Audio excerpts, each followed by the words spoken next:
नमस्कार दोस्तों, बहुत बहुत स्वागत है आप सभी का एक बार फिर से अतुल्या रेस के इस डिजिटल प्लेटफॉर्म पर। तो दोस्तों, हमने शुरू किया था स्कूल व्याख्याता परीक्षा यानी फर्स्ट ग्रेड टीचर एग्ज़ाम का पेपर फर्स्ट, जो हमारा जीके एंड जीएस का होता है। और इसमें कुछ टॉपिक अपने कर चुके थे। हमने भारतीय इतिहास को सबसे पहले प्रारंभ किया था और उसी चरण में हमने 1857 की क्रांति के विषय में पिछली क्लास में कुछ बातें की थी। ये 1857 की क्रांति का दूसरा भाग है। अब इस वीडियो में हम देखेंगे कि 1857 की क्रांति का विस्तार कहाँ कहाँ हुआ, कहाँ कहाँ पर किसने जो है नेतृत्व किया और किसके द्वारा जो है वहाँ पर उनका दमन किया गया। ये सारी चीज़ें हम आज इस वीडियो में डिस्कस करने वाले हैं। पिछली क्लास में हमने काफ़ी चीज़ें डिस्कस की थी जिसमें हमने क्रांति के कारणों को भी देख लिया था। तो दोस्तों, सिलेबस की अगर हम बात करें तो ये फर्स्ट ग्रेड का आपका सिलेबस, ये आपका पहला टॉपिक हो चुका है, ये आपका दूसरा चैप्टर भी हो गया। और ये जो आपका तीसरा पॉइंट था यहाँ पर growth of education British period, ये भी हो गया। अभी अपने फ्रीडम स्ट्रगल ऑफ 1857 पढ़ रहे हैं दोस्तों। तो चलिएगा शुरू करते हैं क्लास को। और दोस्तों, क्लास शुरू करने से पहले सबसे ज़रूरी बात कि अगर आपने टेलीग्राम चैनल ज्वाइन नहीं किया है तो कर लीजिएगा दोस्तों, क्योंकि क्लासेस की सारी इन्फॉर्मेशन पीडीएफ वगैरह जो है आपको वहाँ पर मिलती है और डेली करंट अफेयर्स भी आपके लिए पीडीएफ के रूप में वहाँ पर डाला जाता है। साथ ही आप डाउनलोड कर सकते हैं हमारी एंड्रॉयड एप्लीकेशन को, जहाँ पर आपको पीडीएफ अवेलेबल करवाई जाती है, फ्री ऑफ कॉस्ट है। टेस्ट सीरीज आपको मिलने वाली है, क्लास नोट्स आपको मिलने वाले हैं दोस्तों। तो दोस्तों, अगर वीडियो आपको सच में अच्छे लग रहे हो, आपने सच में कुछ सीखा हो, तो वीडियो को लाइक ज़रूर किया कीजिएगा और दोस्तों के साथ में शेयर ज़रूर कीजिए। तो दोस्तों, इस वीडियो में हम बात करने वाले हैं 1857 की क्रांति, ये इसका दूसरा भाग है। और दूसरे भाग में हम बात करने वाले हैं क्रांति के प्रारंभ से, यानी क्रांति का प्रारंभ जो है, सबसे पहले हम ये देखेंगे कि क्रांति का जो प्रारंभ है वो कैसे हुआ और कहाँ पर हुआ था दोस्तों। तो देखिएगा दोस्तों, दिन है 29 मार्च 1857 का। कौन से दिन की बात कर रहे हैं अपने? 29 मार्च 1857 का दिन है। इस दिन 34वीं रेजिमेंट बैरकपुर के सैनिक मंगल पांडे ने चर्बी वाले कारतूसों के प्रयोग का विरोध किया था दोस्तों। तो दोस्तों, आपको याद होगा कि 1857 की क्रांति के आरंभ होने का तात्कालिक कारण जो था वो एनफील्ड राइफल थी, जिसके अंदर ये शंका थी कि जो उसके अंदर कारतूस डाले जा रहे हैं, उनकी टोपी में जो पदार्थ लगा हुआ है वो गाय और सूअर की चर्बी से बना हुआ है दोस्तों। उस कवर को हटाने के लिए दांतों का प्रयोग करना पड़ता था और इससे हिंदू और मुसलमान दोनों को ही ये लगा कि उनके जो है धर्म को भंग करने का प्रयास किया जा रहा है, तो इसलिए उन लोगों ने विद्रोह करने का काम किया दोस्तों। तो यहाँ देखिएगा, जो सबसे पहले हम बात करें 29 मार्च 1857 का दिन है। रेजिमेंट कौन सी है याद रखिएगा, 34वीं रेजिमेंट है। और इसमें कहाँ की है ये बैरकपुर की है। सैनिक कौन है? मंगल पांडे हैं। इसने जो है सबसे पहले यहाँ पर आप देख सकते हैं कि चर्बी लगे कारतूसों के प्रयोग का विरोध किया था। मंगल पांडे विद्रोह करने के बाद में लेफ्टिनेंट बाग या फिर बेग लिखा आ जाए, एक ही बात है, और मेजर सार्जेंट, इन दोनों की गोली मार करके हत्या कर देते हैं दोस्तों। तो इस प्रकार से हम कह सकते हैं कि एक तौर से क्रांति का प्रारंभ यहाँ पर होता है। हालांकि ये डे वो नहीं था जिस दिन क्रांति प्रारंभ होनी थी, लेकिन हम ये कह सकते हैं कि क्रांति की एक घटना के रूप में, शुरुआती घटना के रूप में हम इसे देख सकते हैं। 8 अप्रैल 1857 को सैन्य अदालत के निर्णय के अनुसार मंगल पांडे को फांसी दे दी गई। तो ये 8 अप्रैल को, 29 मार्च को विद्रोह हुआ और देखो 8 अप्रैल को फांसी दे दी गई दोस्तों। और यहाँ याद रखिएगा, मंगल पांडे को पहला शहीद माना जाता है 1857 की क्रांति का। अब अगर आपसे पूछा जाए कि 1857 की क्रांति का पहला शहीद कौन है, तो 1857 की क्रांति का पहला शहीद होगा मंगल पांडे। मंगल पांडे ने विद्रोह कब किया? 29 मार्च 1857। इसको 1857 कर लीजिएगा दोस्तों, ये 1857 है। कौन सी इन्फेंट्री है? 34वीं रेजिमेंट बैरकपुर छावनी के सैनिक मंगल पांडे के द्वारा ये जो है विद्रोह किया गया था दोस्तों। मंगल पांडे ने किन की हत्या की, तो ये भी कई बार आपसे पूछा जा सकता है। लेफ्टिनेंट बाग और मेजर सार्जेंट जो है इनकी हत्या की गई थी दोस्तों। चलिए आगे बढ़ते हैं। विद्रोह के समय बैरकपुर में जो कमांडिंग ऑफिसर था उसका नाम था हेरसे। क्या नाम था प्यारे दोस्तों? हेरसे था। तो ये जो व्यक्ति हैं यहाँ से भी आपसे प्रश्न पूछे जाते हैं। 10 मई 1857 ये जो बड़ी घटना है मेरठ छावनी की है। 10 मई 1857 को भारतीय सेना ने चर्बी वाले कारतूसों के प्रयोग से इनकार कर दिया और यहीं से अपने 1857 की क्रांति की शुरुआत भी मानते हैं दोस्तों। इस समय मेरठ में सैन्य छावनी के अधिकारी जनरल हैविड थे। तो यहाँ पर आप देखेंगे कि 10 मई 1857 वो दिन था जब मेरठ छावनी में आगाज हो जाता है 1857 की क्रांति का। चर्बी वाले कारतूसों के विरुद्ध होता है, उसी से नाराज होकर के होता है और फिर ये आगे से आगे जो है फैलना शुरू कर देता है दोस्तों।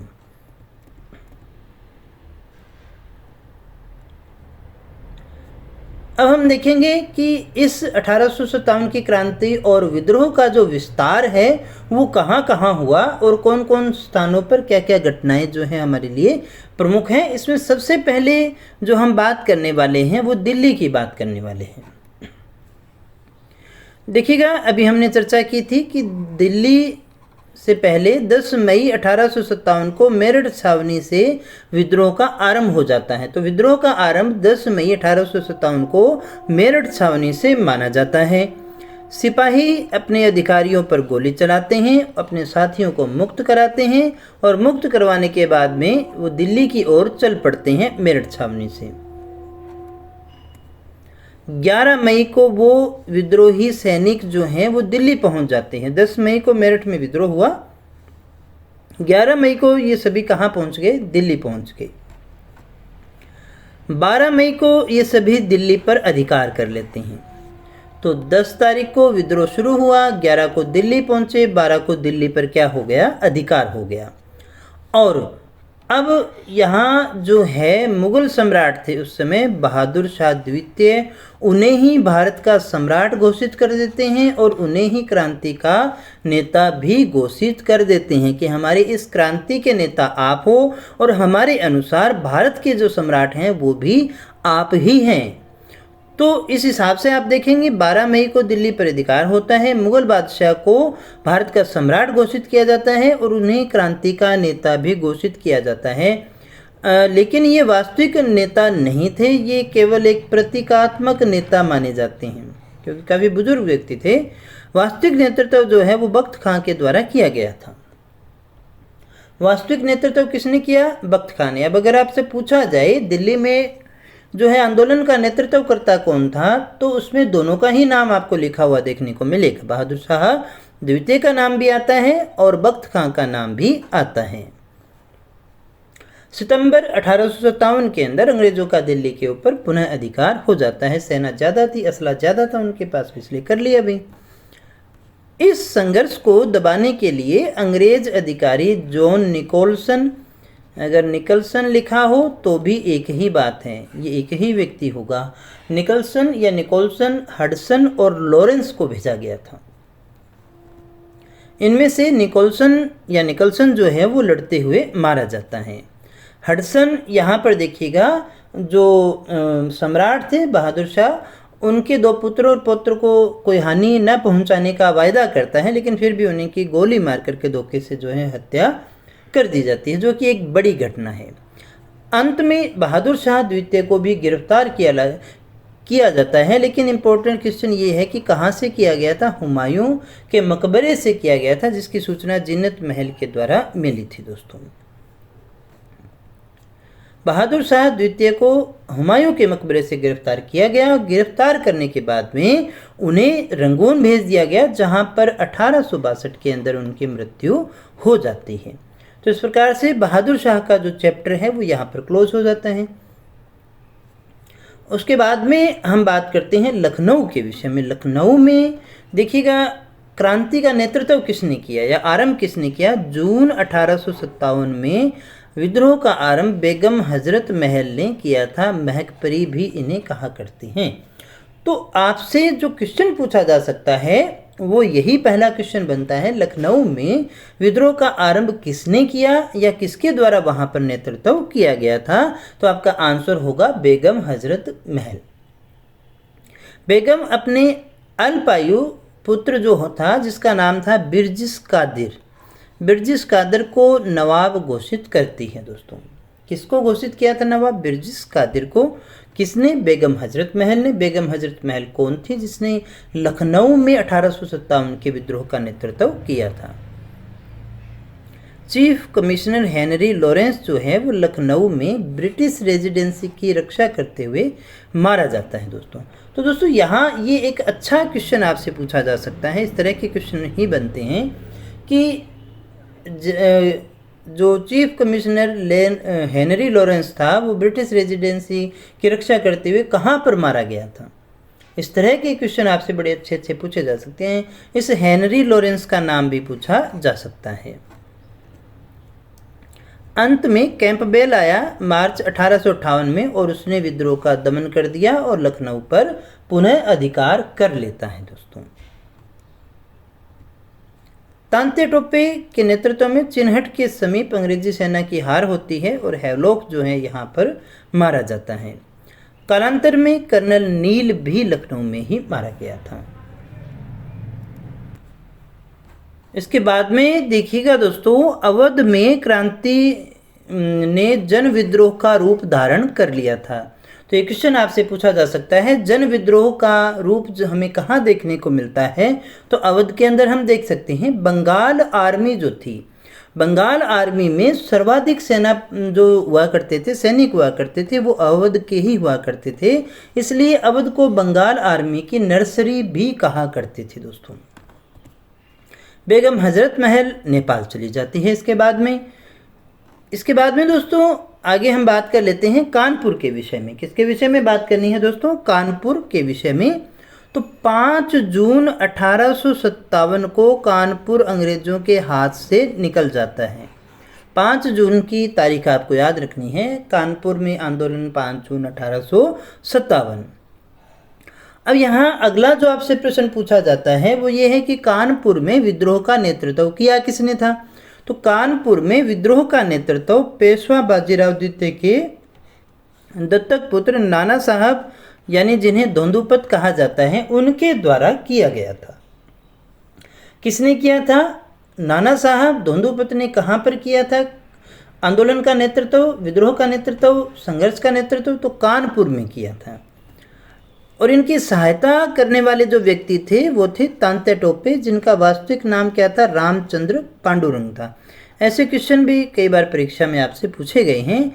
दिसंबर 1857 में कैंपबेल आता है और कानपुर पर फिर से अधिकार कर लेता है। तो यहाँ दोस्तों जो क्वेश्चन बनते हैं, पहला जो विद्रोह होता है 5 जून 1857 को होता है। दूसरा नेतृत्वकर्ता नाना साहब थे। तीसरा सहायता किसने की? तांते टोपे ने की। चौथा क्वेश्चन दमन किसने किया? तो दमन कैंपबेल के द्वारा किया गया था। इतने क्वेश्चन यहाँ से आपसे पूछे जाने की संभावना है। अंत में नाना साहब भी कहाँ चले गए? नेपाल में ही चले गए थे। दोस्तों फिर आपके सामने आ रही है झांसी की रानी, झांसी में विद्रोह। और दोस्तों ये एक ऐसा टॉपिक है झांसी वाला जिसे हम बचपन से पढ़ते हुए आ रहे हैं। हमने छोटी क्लासेज में भी किताबों में इसको देखा होगा। झांसी में जून 1857 में क्रांति का आरंभ किसके द्वारा किया गया था? रानी लक्ष्मीबाई की। तो दोस्तों यहाँ पहला क्वेश्चन यही बनेगा ना कि झांसी में नेतृत्व किसने किया था? तो रानी लक्ष्मीबाई ने किया था। झांसी में वो ह्यूरोज से पराजित होने के बाद में रानी जो है वो कहाँ पहुँचती है? ग्वालियर पहुँचती है। तांते टोपे झांसी की रानी से भी मिलते हैं, लेकिन सिंधिया जो हैं, सिंधिया के द्वारा अंग्रेजों का साथ दिया गया और इसी कारण से जो लक्ष्मीबाई है सैनिक वेशभूषा में लड़ते हुए यहाँ पर मारी जाती है। दुर्ग की दीवारों के पास वो वीर गति को प्राप्त होती है। दोस्तों तो इसमें मैं आपको ज़्यादा कुछ नहीं बता रहा, बस वही फैक्ट की बात करें जो आपके लिए जानने जरूरी है दोस्तों। तो कहानियाँ तो दोस्तों बहुत सारी है, हिस्ट्री में कहानी ही होती है। कहानियाँ आप कितनी भी सुन सकते हैं, लेकिन कहानी की अच्छी बात यह है कि वो सुनने में बड़ी अच्छी लगती है, आनंद आता है। लेकिन ख़राब बात यह है कि कहानियाँ कभी परीक्षा में नहीं आती। तो हमें थोड़ा सा ध्यान देना होगा, क्योंकि हिस्ट्री में आपके पास में फैक्ट होते हैं, आपको फैक्ट से क्वेश्चन निकालने हैं दोस्तों। ह्यूरोज ने लक्ष्मीबाई के लिए क्या कहा था? भारतीय क्रांतिकारियों में एकमात्र मर्द अगर कोई है तो वो लक्ष्मीबाई है, ऐसा ह्यूरोज के द्वारा कहा गया था दोस्तों। तांते टोपे जो थे इनके साथ, तो उनको मान सिंह ने नरवर के जंगलों से गिरफ्तार करवा दिया और शिवपुरी के अंदर इन्हें फांसी दे दी गई थी, तांते टोपे को। फिर हम बात करते हैं अगले स्थान के विषय में, और वो है हमारा बिहार। बिहार वाला क्वेश्चन भी बहुत ज़्यादा परीक्षा में पूछा जाता है। तो बिहार यानी कि जगदीशपुर में विद्रोह का नेतृत्व जो है वो कुंवर सिंह के द्वारा किया गया था। किसने किया था दोस्तों? कुंवर सिंह के द्वारा नेतृत्व किया गया था। कुंवर सिंह की मृत्यु के बाद में नेतृत्व उनके भाई अमर सिंह ने किया था, इसलिए इसमें दो नाम आते हैं नेतृत्व के, कुंवर सिंह और अमर सिंह। इन दोनों के द्वारा जो है इसका नेतृत्व किया गया था। विलियम टेलर और विंसेंट आयर के द्वारा युद्ध का दमन किया गया। अब अगर आपसे पूछा जाए कि इस विद्रोह का दमन किसने किया था बिहार का, तो विलियम टेलर और विंसेंट आयर ने किया था दोस्तों। इसके बाद में हम बात करते हैं अगले स्थान यानी फैज़ाबाद के विषय में। तो फैज़ाबाद में विद्रोह का नेतृत्व जो किया था अहमदुल्ला शाह ने किया था, जिन्हें डंका शाह के नाम से भी जाना जाता है। 22वीं नेटिव इन्फेंट्री ने इन्हें अपना नेता बनाया था। तो बड़ा अच्छा क्वेश्चन बनता है, फैज़ाबाद में नेतृत्वकर्ता कौन थे? अहमदुल्ला शाह थे। चिन्हाट की लड़ाई में ये हेनरी लॉरेंस को भी हरा देते हैं। अंग्रेजों ने इनके ऊपर 50 लाख का इनाम रखा था। बड़ा अच्छा क्वेश्चन आपसे पूछा जा सकता है कि 50 लाख का जो इनाम है अंग्रेजों के द्वारा 1857 की क्रांति के समय किस पर रखा गया था? तो वो अहमदुल्ला शाह यानी डंका शाह पे रखा गया था, जिन्होंने फैज़ाबाद में विद्रोह का नेतृत्व किया था दोस्तों। कैंपबेल के द्वारा यहाँ पर विद्रोह का दमन किया गया था। दमनकर्ता कौन थे? कैंपबेल। फिर हम बात करते हैं इलाहाबाद के विषय में। उस समय इलाहाबाद था और यहाँ जून में विद्रोह प्रारंभ होता है। कब होता है दोस्तों? जून में। और यहाँ पर इस विद्रोह का नेतृत्व करता कौन थे? मौलवी लियाकत अली। किसने किया था? मौलवी लियाकत अली ने। जनरल नील के द्वारा यहाँ जो है विद्रोह का दमन किया गया था। इतना ही आता है इसमें। इलाहाबाद में प्रारंभ किसने किया या नेतृत्व किसने किया? तो मौलवी लियाकत अली। दमन किसने किया? तो जनरल नील के द्वारा किया गया था। विद्रोह के समय तत्कालिक गवर्नर जनरल लॉर्ड कैनिंग ने इलाहाबाद को आपातकालीन मुख्यालय बनाया था। ये मोस्ट इम्पोर्टेंट क्वेश्चन बन सकता है, मोस्ट इम्पोर्टेंट क्वेश्चन कि विद्रोह के समय कैनिंग ने किसे या कौन से स्थान को अपना आपातकालीन मुख्यालय बनाया था? तो वो इलाहाबाद होगा। इसके बाद दोस्तों हम थोड़ी बात कर लेते हैं बनारस के विषय में। बनारस के लिए सबसे इम्पोर्टेंट बात है कि यहाँ पर जो विद्रोह हुआ था वो सामान्य जनता के द्वारा किया गया था, और दमन जो किया गया था वो कर्नल नील के द्वारा किया गया था। यहाँ बच्चों व स्त्रियों को भी मृत्यु दंड दिया गया। तो दोस्तों यहाँ काफ़ी क्वेश्चन आपसे पूछा जा सकता है। क्वेश्चन नंबर 1, सामान्य जनता के द्वारा विद्रोह कहाँ किया गया? तो बनारस में। क्वेश्चन नंबर 2, दमन किसने किया बनारस का? तो नील ने किया। वो कौन सा स्थान था जहाँ पर स्त्रियों को भी और बच्चों को भी मृत्युदंड दिया गया? तो वो स्थान था बनारस। ये 3 क्वेश्चन बड़े अच्छे यहाँ से बनते हैं। बरेली की हम बात करें तो बरेली में नेतृत्वकर्ता कौन था? खान बहादुर खान। कौन था दोस्तों? खान बहादुर खान जो है इनके द्वारा नेतृत्व किया गया था, और स्वयं को इन्होंने नवाब घोषित कर दिया। क्या घोषित कर दिया? नवाब घोषित कर दिया। यहाँ पर विद्रोह का दमनकर्ता कौन है? कैंपबेल है। किसने किया विद्रोह का दमन? कैंपबेल ने। नेतृत्व खान बहादुर, दमन किसने किया? कैंपबेल ने किया। और कोई यहाँ की मुख्य घटना आती नहीं है। खान बहादुर पकड़ा जाता है, उसे फांसी दे दी जाती है। फिर हम बात करें आसाम की, तो आसाम में विद्रोह का प्रारंभ जो है मनीराम दत्त ने किया था। नए क्वेश्चन है ये, ऐसे क्वेश्चन आपसे पूछे जा सकते हैं। पहला क्वेश्चन आपका यही बनता है। असम में नेतृत्व मनीराम दत्त ने किया था। और यहाँ जो है अंतिम राजा के पुत्र कंदर्पेश्वर सिंघा को राजा घोषित किया जाता है। ये हमारा दूसरा क्वेश्चन बन जाता है कि किसे राजा घोषित किया गया था। मनीराम को पकड़ लिया गया, मनीराम दत्त को, और फांसी कहाँ दी गई थी? कलकत्ता में। ये इसका तीसरा इंपॉर्टेंट क्वेश्चन हमारा बन जाता है। अब हम बात कर लेते हैं उड़ीसा के विषय में। तो उड़ीसा में संबलपुर के राजकुमार सुरेंद्र साई ने विद्रोह का नेतृत्व किया था। पहला क्वेश्चन यही है कि विद्रोह का नेतृत्व किसने किया था? तो सुरेंद्र साई ने किया था। अब इनका हुआ क्या? 1862 में ये आत्मसमर्पण कर देते हैं। आपसे पूछा जा सकता है कि 1857 की क्रांति में, क्या क्रांति के समय किसने, कौन से शासक ने, कौन से राजकुमार ने जो है आत्मसमर्पण कर दिया? तो आंसर होगा आपका सुरेंद्र साई। कहाँ से? उड़ीसा के संबलपुर से, जहाँ पर इन्होंने विद्रोह का नेतृत्व किया था।